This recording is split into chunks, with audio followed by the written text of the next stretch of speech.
마태복음 25장에는 세 가지 비유가 나옵니다. 바로 오늘 본문의 열처녀 비유와 5달란트 비유, 그리고 양과 염소의 비유이죠. 우린 지난번 남전도의 헌신 예배 때 달란트 비유에 대해 살펴보았고요.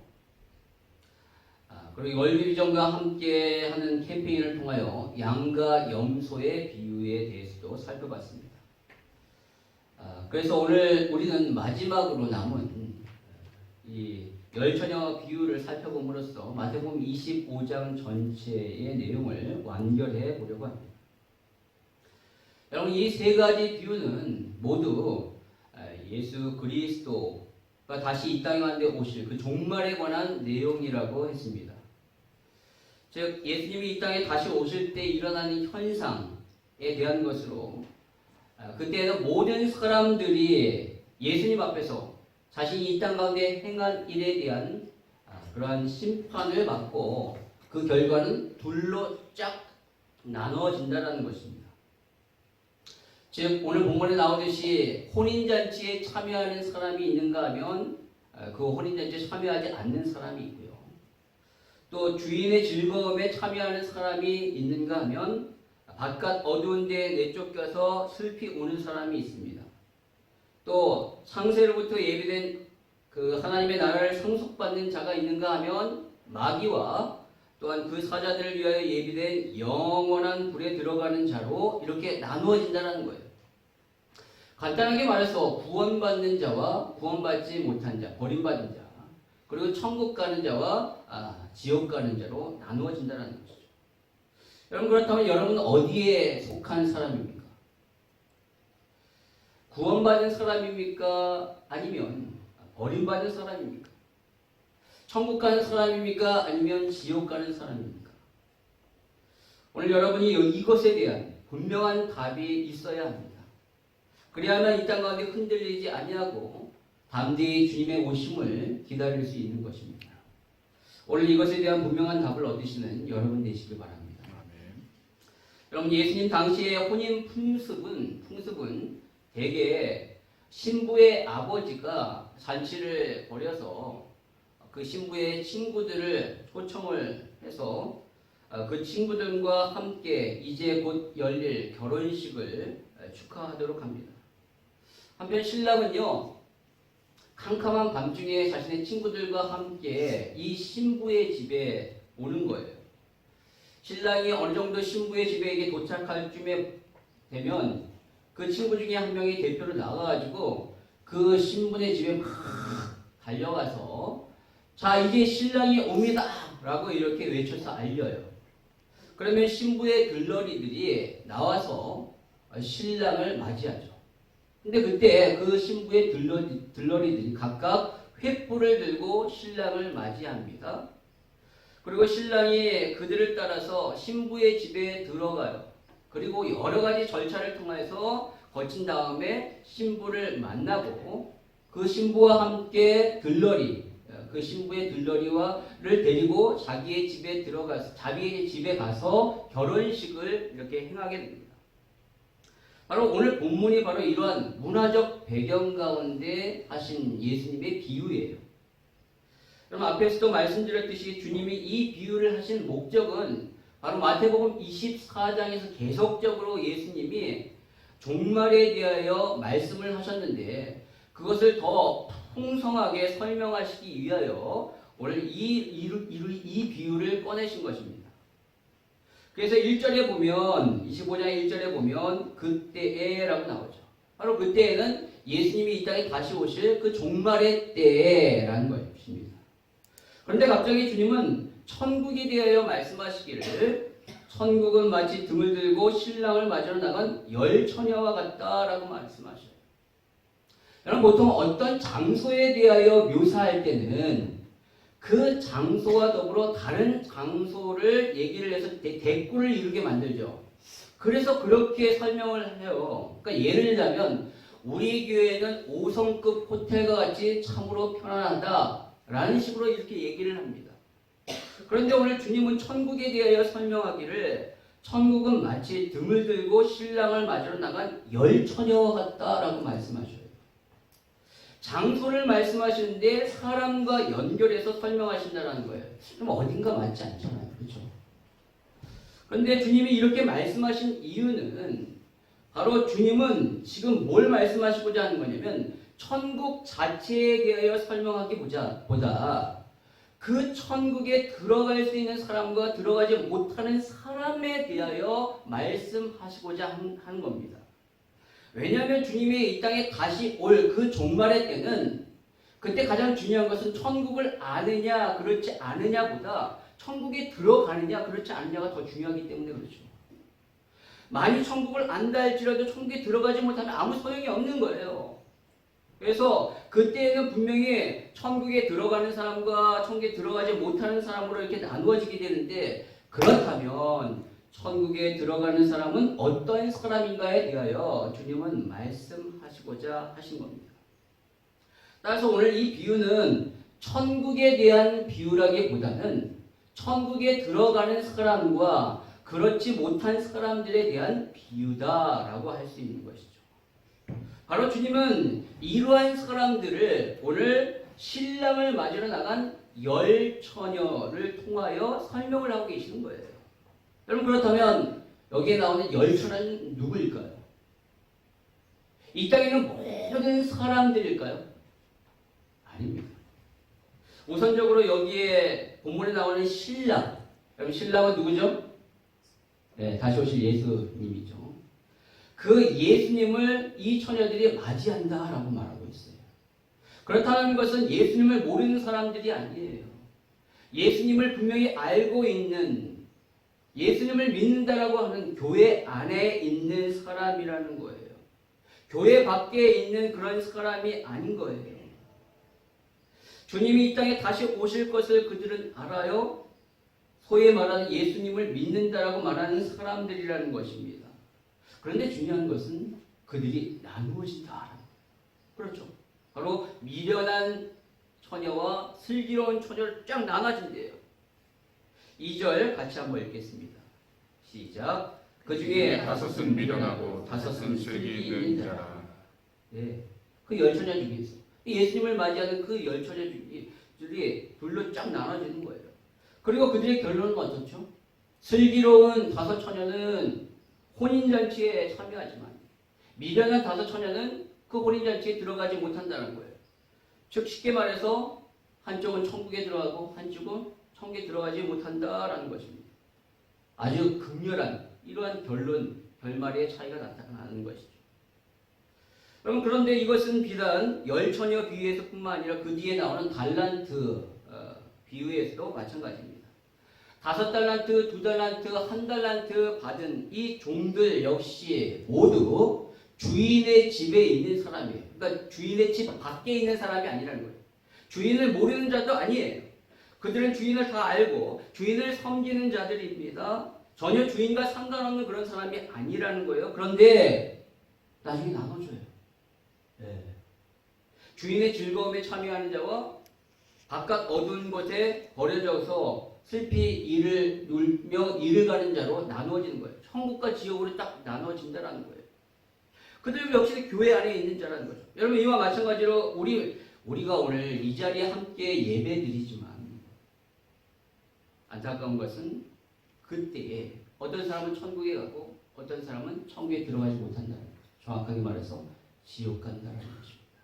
나누어지는 거예요. 우리 안에서. 여러분, 그렇다면 이렇게 나누어지는, 왜, 무엇 때문에 이렇게 나누어지는 걸까요? 도대체 오늘 이 미련한 처녀와 슬기로운 처녀가 왜 이렇게 두 부류로 나누어지는 걸까요? 그 차이가 무엇일까요? 그것은 바로 미련한 처녀들은 종교적인 형식만 있지 신앙의 내용이 없기 때문에 그렇습니다. 여러분, 이것은 다른 말로 말하면 경건의 모양은 있지만 경건의 능력이 없는 자예요. 없기 때문에 그렇습니다. 바로 그러한 자들이기 때문에 천국에 들어가지 못한다라는 것이죠.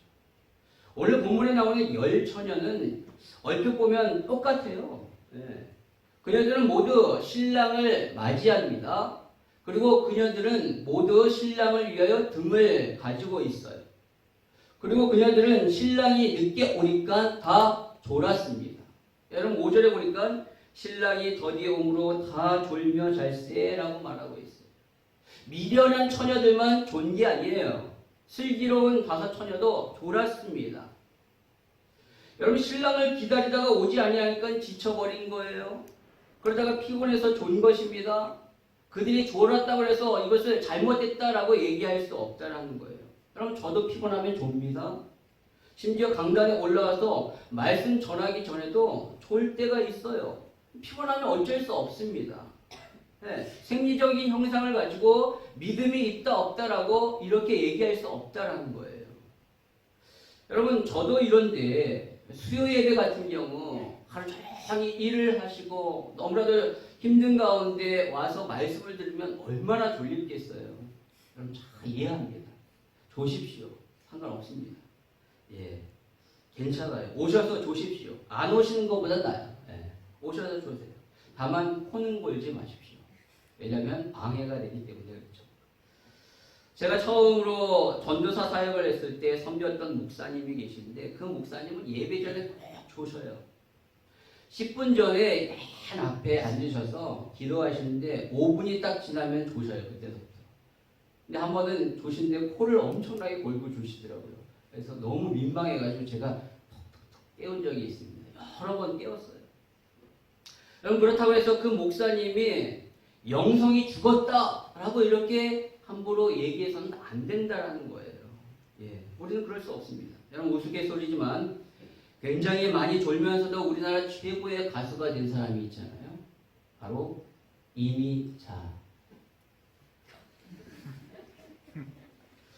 여러분 그러면 오늘 본문에 나오는 미련한 처녀와 슬기로운 처녀가 도대체 무슨 차이가 있다는 거예요. 바로 등을 밝히는 기름의 차이가 있는 거예요. 기름을 준비했느냐 준비하지 못했느냐의 차이입니다. 오늘 3절과 4절에 보니까 우리 같이 한번 읽겠습니다. 3절 4절 시작. 미련한 자들은 등을 가지되 기름을 가지지 아니하고 슬기 있는 자들은 그릇에 기름을 담아 등과 함께 가져가니. 미련한 처녀는 기름을 준비하지 못했고 슬기로운 처녀는 기름을 준비했다라고 말합니다.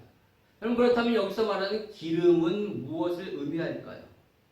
어떤 성경학자들은 그 기름을 성도의 착한 행실이라고 얘기합니다. 즉 여기서 그들이 가지고 있는 등은 믿음이고 기름은 그 믿음에 합당한 선한 행실이다라고 말을 해요. 그래서 진짜 믿음은 선한 행위로 드러나야 하는데 오늘 이 미련한 처녀들은 선한 행실이 없기 때문에 그들의 믿음은 가짜 믿음이다라고 이렇게 얘기합니다. 그러나 분명한 것은 지금 이 여인들이 가지고 있는 등은 분명히 가짜가 아니에요. 진짜입니다. 8절의 말씀을 한번 같이 읽어보겠습니다. 시작. 미련한 자들이 슬기 있는 자들에게 이르되 우리 등불이 꺼져가니 너의 기름을 좀 나눠달라 하거든. 여기 보니까 그들의 등에도 불이 켜져 있었다라는 것이죠. 그 등 역시 불을 밝힐 수 있는 진짜예요. 여러분 그렇다면 그들은 지금 믿음은 있는데 선한 행실이 없기 때문에 구원받지 못했다, 천국까지 못한다라는 결론이 나옵니다. 여러분 근데 여러분 이것은요 바로 캐톨릭이 말하고 있는 공덕설과 똑같은 거예요. 예. 예수를 믿는 믿음으로만 안 된다라는 것이죠. 반드시 그에 합당한 선한 행실이 있어야 한다라는 거예요. 그렇다면 어느 정도 선한 행실을 가지고 있어야지만 구원받을 수 있는 것일까요? 신랑을 맞이할 정도의 선한 행실을 가져야 합니까? 만약 그것보다 조금 못하면 얼마나 억울할까요? 오늘 본문에 나오듯이 신랑이 오기 바로 전에 등불이 꺼져가는 그런 것처럼 그 전에는 선한 행실을 하다가 그때쯤에 하지 못해서 천국까지 못한다면 여러분 세상이 얼마나 억울해요. 여러분 이것은 불공평한 겁니다. 따라서 여기서 말하는 기름은 선한 행실이라고 말할 수 없어요. 여러분 그렇다면 무엇일까요? 그것은 바로 신앙의 내용입니다. 즉 믿음과 성령이에요. 이 미련한 다섯 처녀에게는 겉으로는 드러나는 종교적 열심과 형식과 껍데기, 즉 등은 있어요. 그들이 가지고 있는 등은 보이는, 드러나는 종교적인 그런 형태, 껍데기예요. 그런데 그 안에 정말로 중요한 믿음과 성령, 즉 내용, 기름이 없다라는 겁니다. 그래서 그들에겐 생명이 없어요. 그래서 그들은 신앙인이 아니고 종교인이에요. 그래서 그들이 하는 모든 생활은 신앙생활이 아니라 종교생활을 하는 것입니다. 여러분 한번 보실까요? 본문은 분명히 그들이 3절에 보니까 기름을 가지지 아니하고 라고 나오고 있어요. 기름이 넉넉히 가지고 있지 않다, 여유분이 없다라는 말이 아니라 아예 기름을 가지지 아니하고 라고 말하고 있어요. 그들에게는 지금 기름 자체가 아예 없는 것입니다. 그런데 8절에 보니까 등불을 밝혔잖아요. 그렇죠?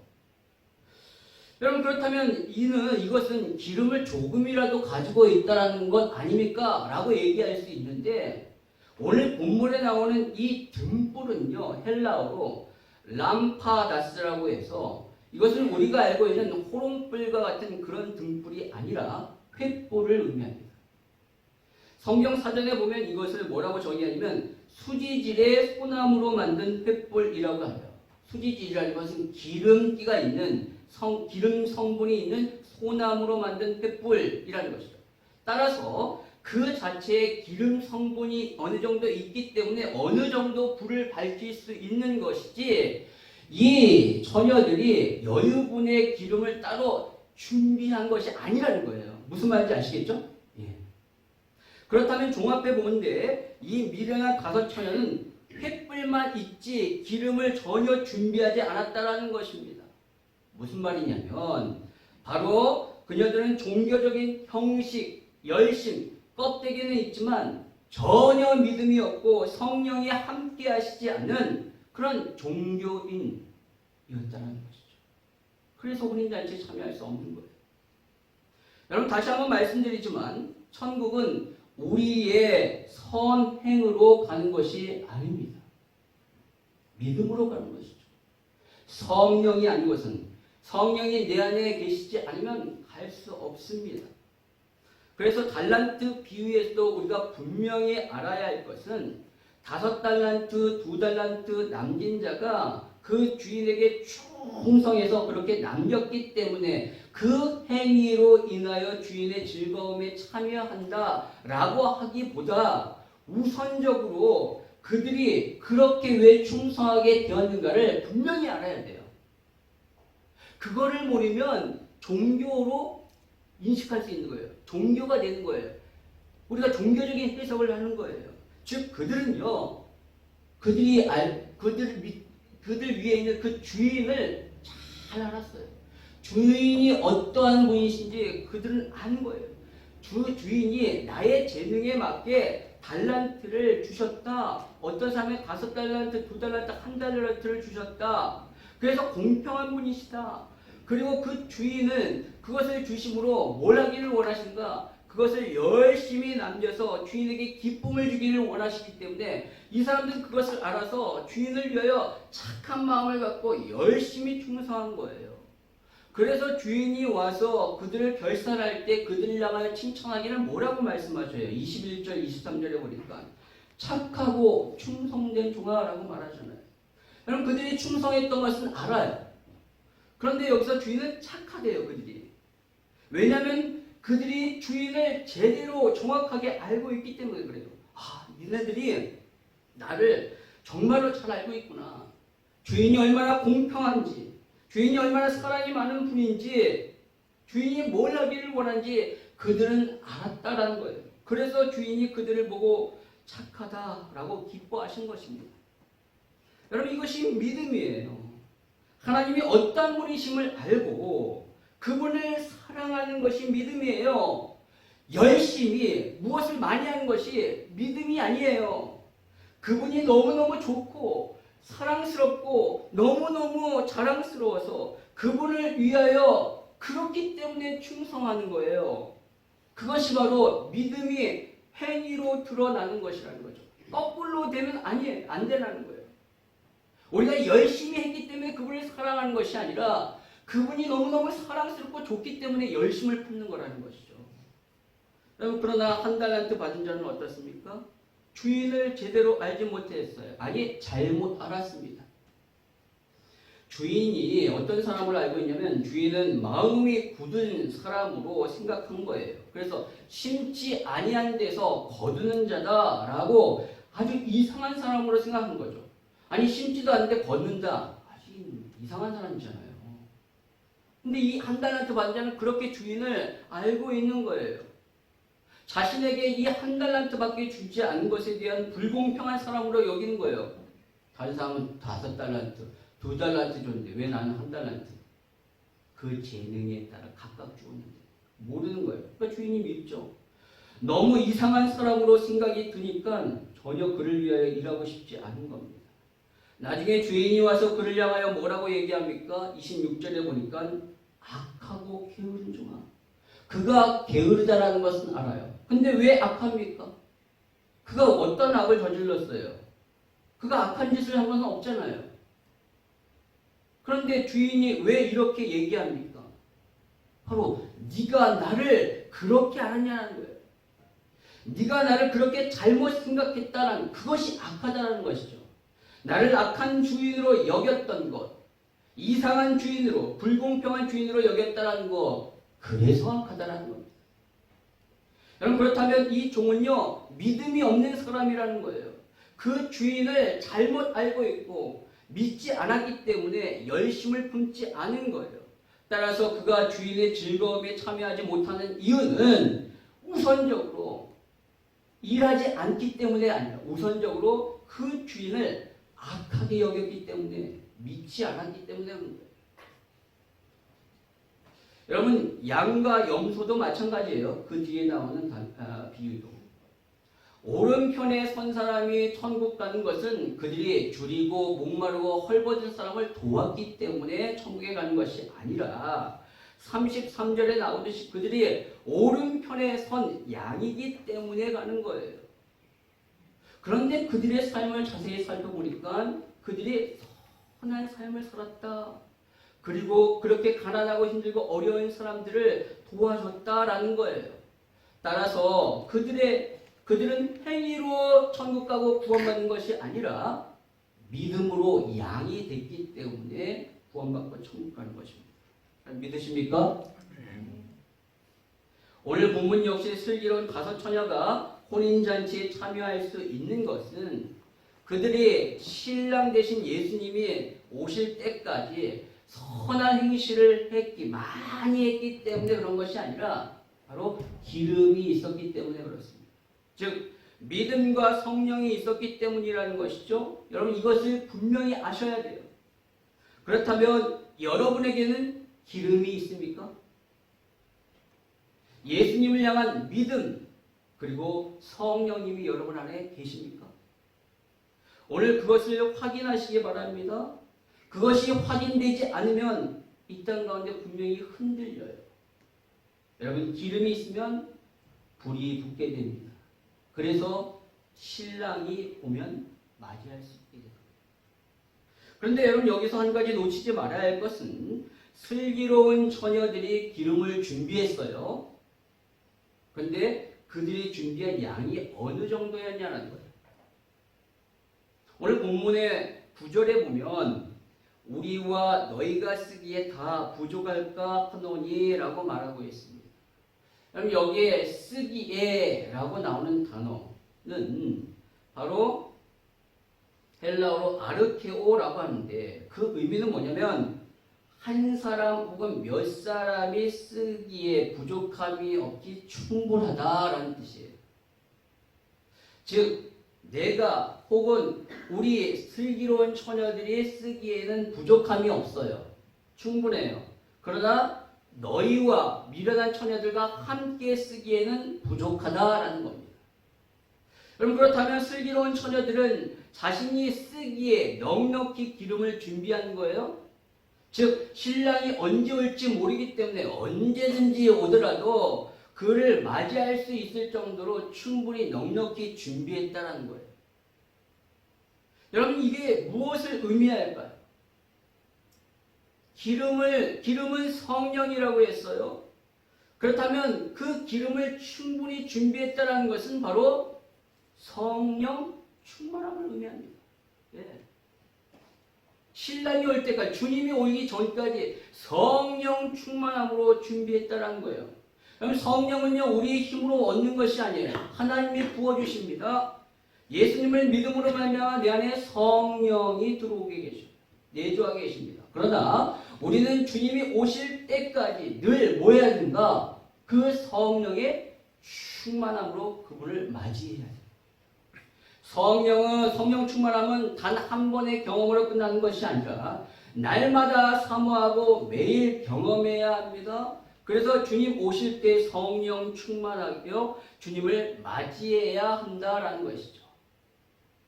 바로 오늘 슬기로운 처녀들은 성령 충만함을 날마다 경험하고 성령 충만함으로 준비된 사람이다라고 할 수 있어요. 13절을 같이 한번 읽도록 하겠습니다. 시작. 그런즉 깨어있으라. 너희는 그날과 그때를 알지 못하느니라. 아멘. 여기서 깨어있으라라는 것은 잠자지 말고 눈 뜨고 있으라라는 의미가 아니라 바로 영적으로 깨어있어서 성령 충만함으로 준비하라 라는 말입니다.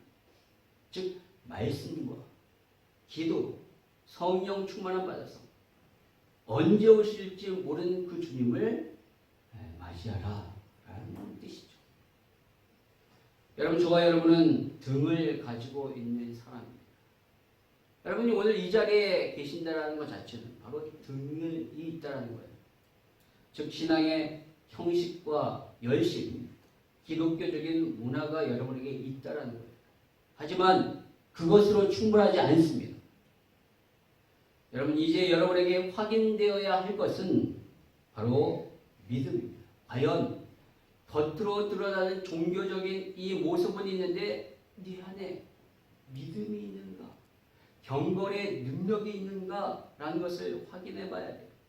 안에 따라온 것이 아니라 습관을 따라온 것이 아니라 진짜 예수를 믿는 믿음이 나에게 있는가를 확인하셔야 하는 겁니다.